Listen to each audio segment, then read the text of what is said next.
আজ অমর ২১শে ১৯৫২ সালের এই দিনে রাষ্ট্রভাষা বাংলার দাবিতে ঢাকার রাজপথে আন্দোলন হয়। সেই আন্দোলনে শহীদ হন সালাম, বরকত, রফিক, জাব্বার, আরও অনেক প্রাণ। ভাষা শহীদ এবং ভাষা সৈনিকদের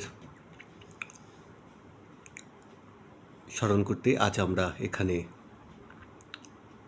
একত্রিত হয়েছি। আজ আমরা ভাষার কবিতা শুনব। কবিতা আবৃত্তি করছেন গ্রেনার দ্বীপ।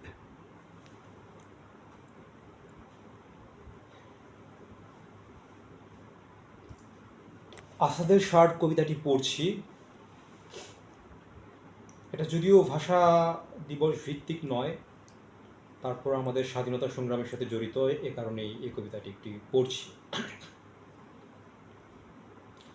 আসাদের ষাট লিখেছেন কবি শামসুর রহমান। গুচ্ছ গুচ্ছ রক্তকরবীর মতো কিংবা সূর্যাস্তের জ্বলন্ত মেঘের মতো আসাদের ষাট উঠছে হাওয়ায় নীলিমায়।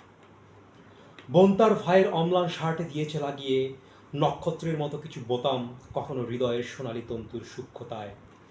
বর্ষীয়সী জননীশীর শার্ট উঠোনের রৌদ্রে দিয়েছেন মেলে কতদিন স্নেহের বিন্যাসে। ডালিম গাছের মৃদু ছায়া আর রোদ্দুর শোভিত মায়ের উঠোন ছেড়ে এখন সে শার্ট শহরের প্রধান সড়কে, কারখানার চিমনি চুড়োয়, গমগমে এভিনিউর আনাচে কানাচে উড়ছে অবিরাম। আমাদের হৃদয়ের রৌদ্র ঝলসিত প্রতিধ্বনিময় মাঠে, চৈতন্যের প্রতিটি মোর্চায় আমাদের দুর্বলতা, ভীরুতা, কলুষ আর লজ্জা সমস্ত দিয়েছে ঢেকে একখণ্ড বস্ত্র মানবিক। আসাদের ষাট আজ আমাদের প্রাণের পতাকা। ধন্যবাদ।